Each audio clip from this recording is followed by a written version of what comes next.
Vestindo-se para o Senhor. Segunda parte. Então, o que vamos fazer agora é olharmos para 4 passagens das Escrituras. Passagens muito importantes que lidam com o assunto da modéstia. Em nosso livro, lidamos com cerca de 20 ou mais de 20 passagens das Escrituras, mas hoje à noite vamos olhar apenas 4. E os princípios e a aplicação da Bíblia são importantes. Por que nós não fumamos maconha? Você sabe, a maioria das igrejas, mesmo as igrejas renovadas, não permitem que seus diáconos fumem maconha. Você sabe que eles não saem das salas no intervalo das aulas e acendem um baseado. Por que não? A Bíblia não nos diz nada sobre maconha. Mas a Bíblia tem certos princípios claros que nos ensinam que não devemos usar maconha, que devemos ser sóbrios, não permitir que nada assuma o controle de nossos corpos, que são o templo do Deus vivo, e devemos ter cuidado com eles. Princípios bíblicos. E da mesma forma acontece com as vestimentas. David Keyes diz: muitos que veem a conexão do princípio bíblico da identidade com outras áreas da vida, mas de alguma forma não conseguem ver isso na área do vestuário. A mesma pessoa que nunca usaria a linguagem profana do mundo usa sem constrangimentos roupas semelhantemente profanas.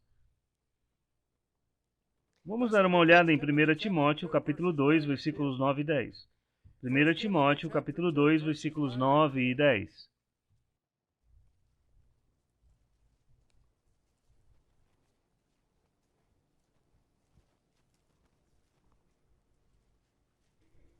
Eu tenho sido um batista fundamentalista por 34 anos e mantive esses princípios por 34 anos. E não é porque algum batista fundamentalista me ensinou essas coisas 34 anos atrás. É porque eu vi essas coisas nas Escrituras há 34 anos atrás.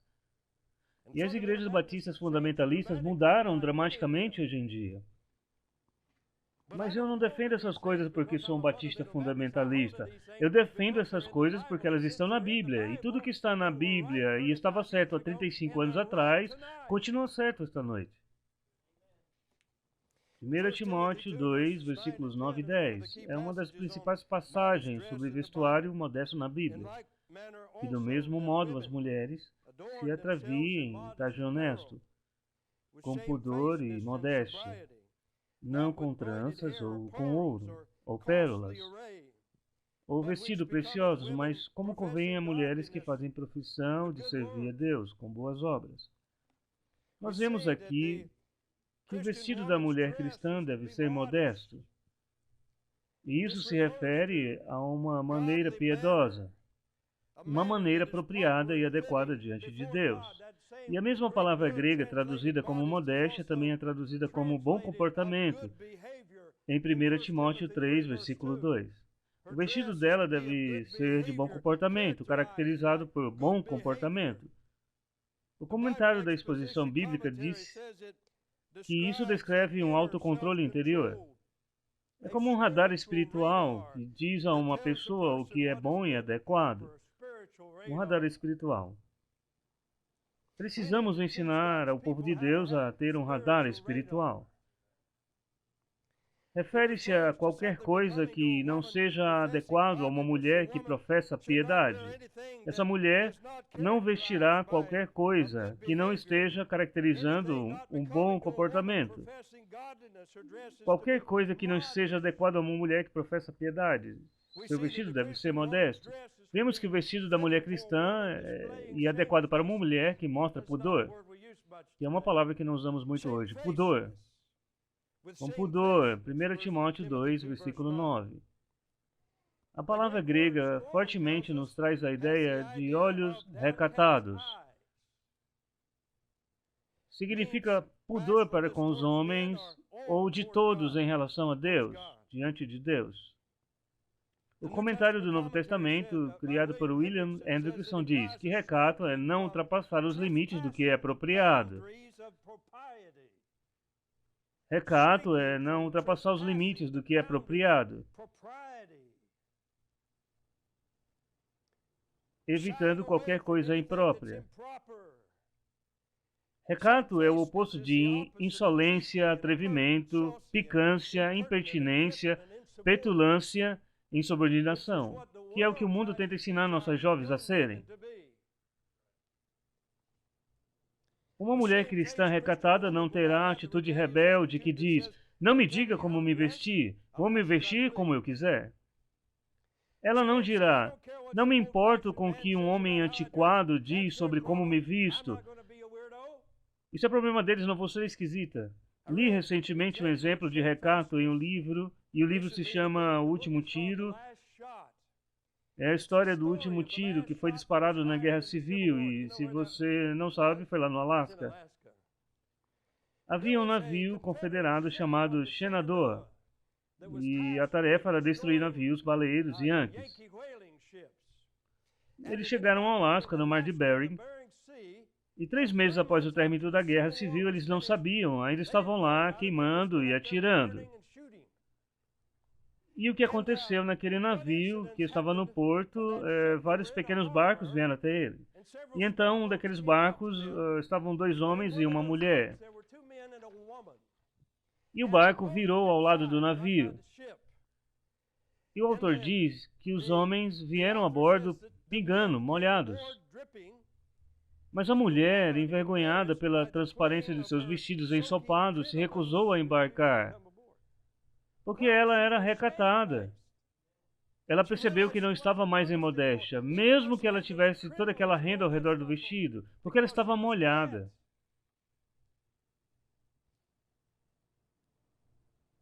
Seus vestidos deveriam ser adequados a uma mulher exibindo pudor. É por isso que precisamos ensinar nossas jovens. O vestido da mulher cristã, de acordo com esta passagem, deve ser adequado a uma mulher que mostra sobriedade. Sobriedade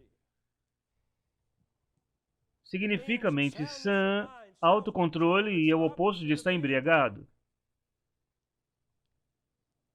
Isso significa habitual autogoverno interior, o bem equilibrado estado na mente, resultante de habitual autocontrole, moderação dos desejos e paixões.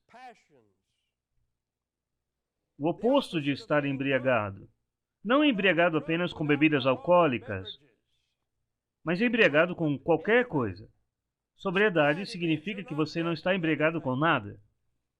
Muitas adolescentes e jovens cristãs professas estão embriagadas com as modas, os modismos e os modos de viver deste mundo tolo, como o vício da televisão e dos filmes de Hollywood, das revistas sensuais e da música pop. A Bíblia e os assuntos de Cristo não as empolgam, mas elas estão sempre embriagadas com o interesse de algum cantor pop mundano ou de algum ator de Hollywood e o que eles estão vestindo ou fazendo. As senhoras estão embriagadas com a moda vaidosa, com cosméticos dos cabelos, embriagadas com essas coisas.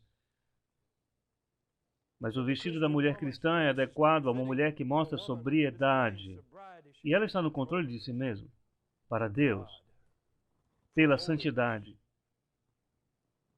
Sobriedade é o oposto de tolo, desregrado, intemperante, ignorante, bobo, descuidado, intoxicado, mundano e vão. Vemos aqui que a modéstia da mulher cristã vem de dentro, de um coração transformado, do caráter, do pudor e do recato. E tudo é uma questão do coração. Minha esposa cresceu em um lar sem Deus. Quando ela era adolescente, ela e sua mãe estavam no Alasca. Assistindo televisão uma noite, elas ouviram um pregador pregar o evangelho e seus corações foram tocados. E elas decidiram ir à igreja e encontrar uma pequena igreja batista lá no Alasca, em Tugareg.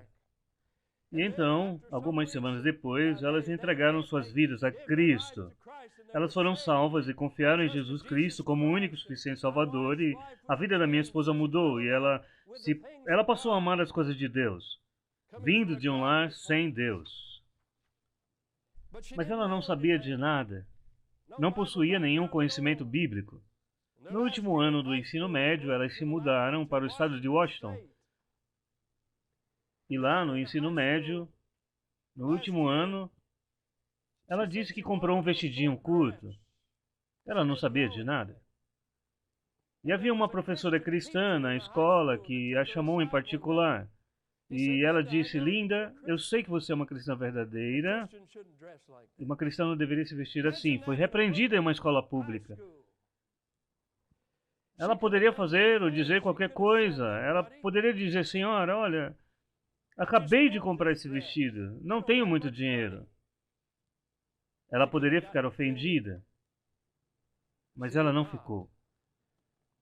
Ela ficou feliz por alguém estar disposto a lhe dizer algo e lhe ensinar algo. Então ela comprou um vestido modesto. É uma questão do coração. Vemos que o vestido da mulher cristã não deve ser extravagante. Não com tranças, ou com ouro, ou pérolas, ou vestidos preciosos. 1 Timóteo 2:9. Não com tranças de cabelo. Mas isso não significa que a mulher cristã não deve cuidar do seu cabelo, ou não deveria se preocupar com a aparência dela. Deus fez a mulher para ser a glória do homem, e a mulher é a parte mais bonita da criação. A Bíblia não nos ensina que a mulher deveria se deixar levar e simplesmente não se importar em como ela se parece. Então, dizendo que o foco é o seu coração e a direção da sua vida não deve ser dedicada à preocupação dessas coisas tolas. Vemos isso claramente em 1 Pedro 3, versículos 3 e 4. 1 Pedro 3, versículo 3 e 4. É muito claro.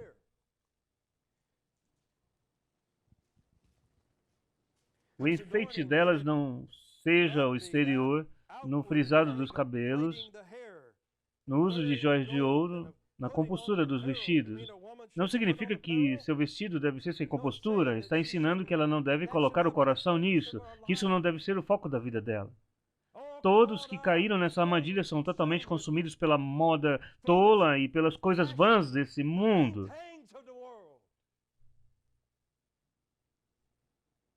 Vocês sabiam que uma mulher pode nunca ouvir música rock, e nunca ouvir música country, e nunca assistir um filme adulto, mas ainda assim seu coração pode ser aprisionado pela vaidade e não ser uma testemunha espiritual de Deus que ela precisa ser nesse mundo perverso? Como precisamos de a voz de Deus nos dias de hoje?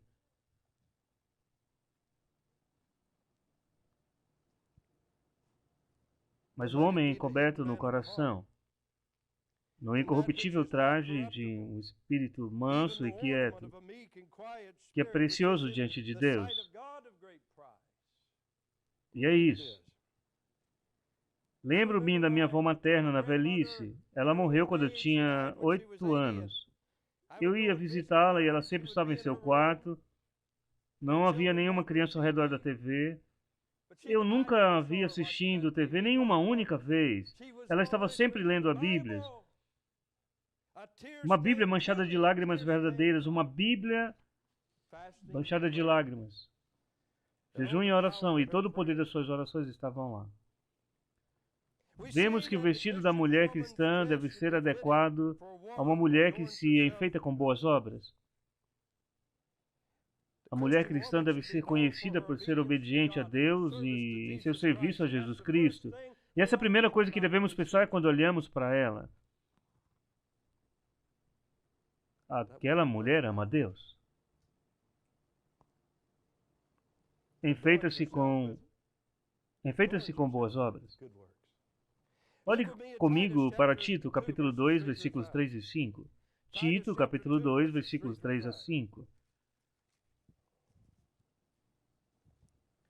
Esta é outra passagem importante sobre modéstia. As mulheres idosas, semelhantemente, que sejam sérias no seu viver, como convém às santas, não caluniadoras, não dadas a muito vinho, mestras no bem, para que ensinem as mulheres novas a serem prudentes, a amarem seus maridos e amarem seus filhos, a serem modestas, castas, boas donas de casa, sujeitas a seus maridos, a fim de que a palavra de Deus não seja blasfemada. Vemos que essas são as coisas que se tornam sólidas essa doutrina do verso 1. Esses assuntos não são problemas periféricos.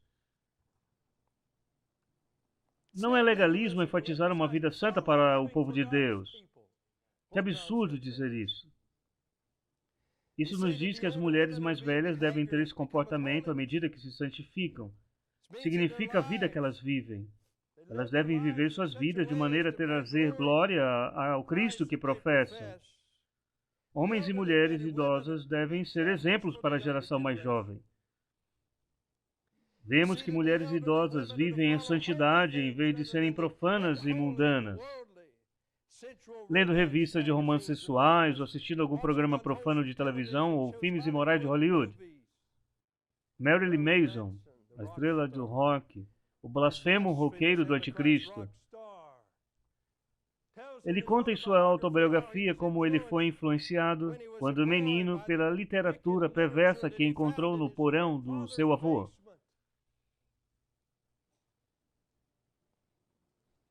Ele disse, fui influenciado quando era garoto por revistas que encontrei na casa de meu avô paterno, debaixo da cama.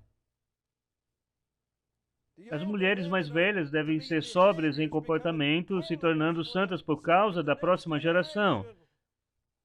É por isso que importa como as mulheres mais velhas se vestem.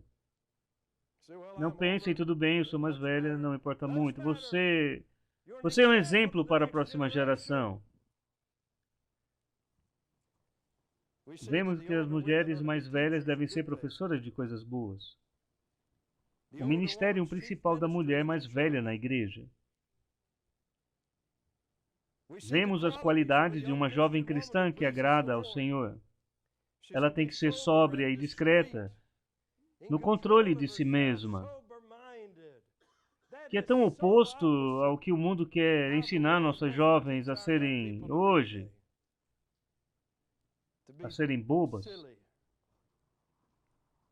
a serem tolas, serem escravizadas na vaidade, cultuarem as coisas, os modismos e os produtos vão da indústria da moda, a serem consumidos por suas aparências físicas.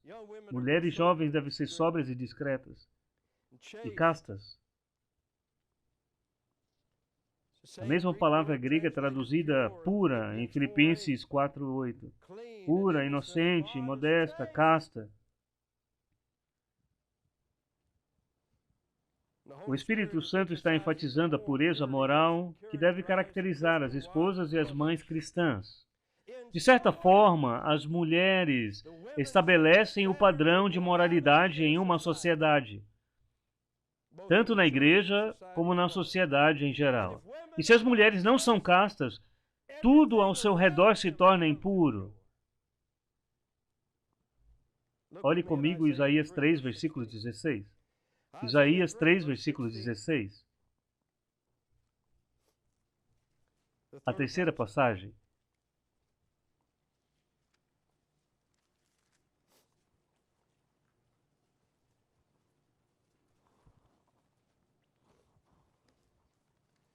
Isaías 3, versículo 16 a 24.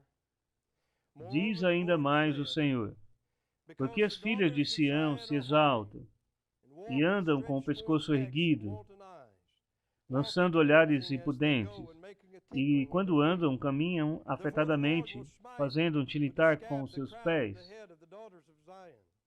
Portanto, o Senhor fará tinhoso o alto da cabeça das filhas de Sião, e o Senhor porá descoberta sua nudez.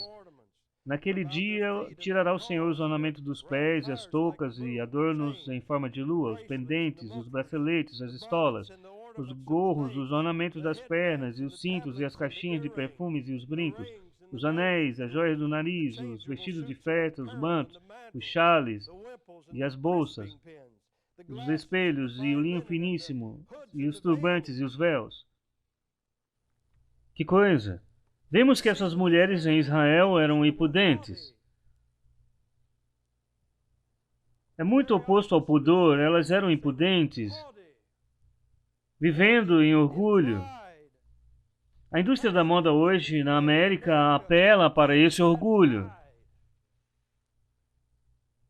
Incentiva as mulheres a abandonarem sua timidez feminina natural. As endurece e depois as torna grosseiras e orgulhosas. Elas eram impudentes. Elas tinham olhos devassos. Strong diz que isso significa ansiar por conquistas. Jameson Fawcett Brown diz que significa fazer seus olhos brilharem ao redor. Querem sempre saber se alguém está olhando para elas. O mesmo tipo de garotas que está sempre tentando ver se alguém está olhando para elas. Quando estão caminhando no shopping ou em qualquer outro lugar, elas lançam um olhar ao redor e se perguntam se ainda não chamaram a atenção dos rapazes. Olhos devassos. A Bíblia diz que elas andavam de maneira afetada, de maneira a chamar a atenção para si mesmas, para seus corpos, forçando os homens a notá-las, e em como elas caminhavam. Elas faziam ornamentos para os pés. Talvez fossem pequenas pulseiras com sinos no tornozelo, para fazer algum tipo de som enquanto andavam. Mas, novamente, era para chamar a atenção para si mesmas. Ei, olhem para mim! Moda moderna usa todo tipo de dispositivo para chamar a atenção para o que é errado. Cortes de roupas sensuais, roupas decotadas, saias curtas, barrigas à mostra, sapatos escandalosos e provocantes, cores fortes e conflitantes, tatuagens, todos os tipos de dispositivos para dar atenção ao que é errado. Também faziam uso pouco modesto de joias e cosméticos e perfumes, chamando a atenção para si mesmas. Elas eram devotadas a todo tipo de moda. É difícil até memorizar todos os tipos de acessórios de moda que elas tinham. A lista é longa. Seus corações estavam obviamente dedicados à moda de todos os tipos. Elas passavam uma grande parte do seu tempo pensando nas compras de acessórios de moda feminina, adornando-se na moda e mostrando-se em suas modas. Assim é a América hoje em dia. Assim são as igrejas na América hoje em dia. As filhas de Israel. Vejamos Provérbios 22, versículo 6. Provérbios 22, versículo 6. Esta é a quarta passagem de hoje à noite, Provérbios 22, verso 6. Excelente passagem sobre treinamento infantil. Provérbios 22, versículo 6. Educa a criança no caminho em que deve andar, e até quando envelhecer, não se desviará dele. Alguns dizem que isso não é uma promessa, mas eu não sei o que mais poderia ser. O problema é que há muitas maneiras de falhar no treinamento infantil. Você diz, o que isso tem a ver com modéstia? Isso tem a ver com modéstia da seguinte forma. A hora de treinar uma adolescente em como ser modesta é quando ela é criança. Eu tenho uma neta de 2 anos. E quando volto aos Estados Unidos nessas viagens, costumamos parar em alguma loja e comprar um vestido para ela. E você vira um sujeito mais velho no departamento de roupas infantis, ele é um avô. E queríamos comprar um vestido, mas é incrível quantos estilos de moda brega, imodesta, lixo para as crianças de 2 anos estão nas prateleiras de roupas. E um homem de Deus e uma mulher de Deus que tem uma família devem ter senso suficiente para não comprar esse tipo de coisa. Porque nosso padrão não é o que alguma pessoa tola do setor de roupas pensa. Nosso padrão é o que Deus pensa. E quando ensinamos as crianças a serem modestas, quando ainda são pequenas, elas crescerão dessa maneira. Então eu estou lá com minha pequena neta e ela está com o vestidinho dela. Ela e seu irmãozinho estão lá e ela já sabe que o irmãozinho dela é um menininho e ela é uma menina e o irmãozinho dela está com calças. Mas ela não usa calças, ela tem seu belo vestido tão bonito, tão lindo e feminino. E ela está aprendendo a manter o vestido baixo enquanto se senta e olha para ver se encaixa direito. E quando é que você ensina uma mulher como ser mais modesta? É quando ela ainda é uma garotinha. Eu fiquei impressionado. E os homens nas igrejas batistas fundamentalistas parecem não ter a menor ideia.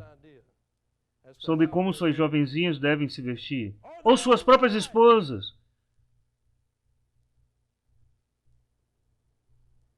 Agradeço ao Senhor por uma igreja como esta, mas estou lhe dizendo que estou pregando em igrejas o tempo todo, e há mulheres imodestas sentadas lá,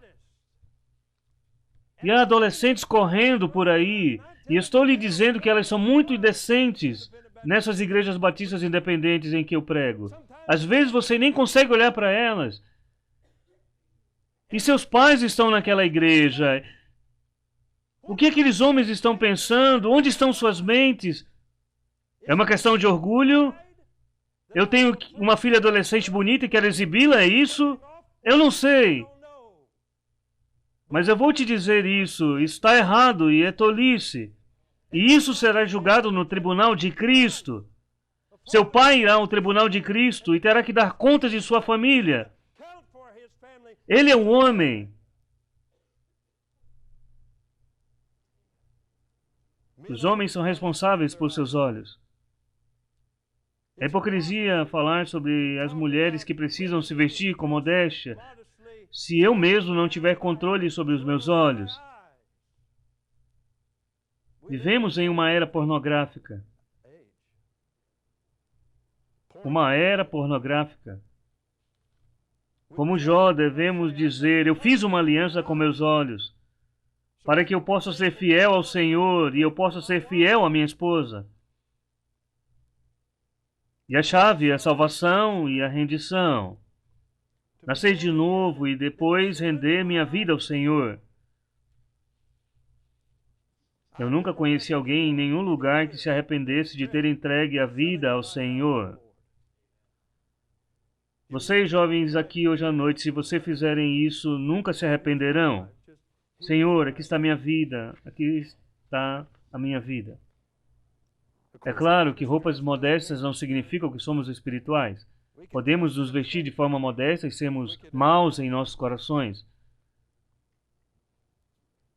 A Bíblia diz que se confessarmos nossos pecados, Ele é fiel e apenas irá perdoar nossos pecados e nos purificar de toda injustiça, não escondendo nossos pecados. Os homens são responsáveis por ensinar e liderar suas famílias. Quero agradecer vocês, senhoras, que estão aqui esta noite, vestidas modestamente, por se vestirem corretamente. Recebi e-mails de mulheres que gostam de andar de calças compridas. E elas me dizem,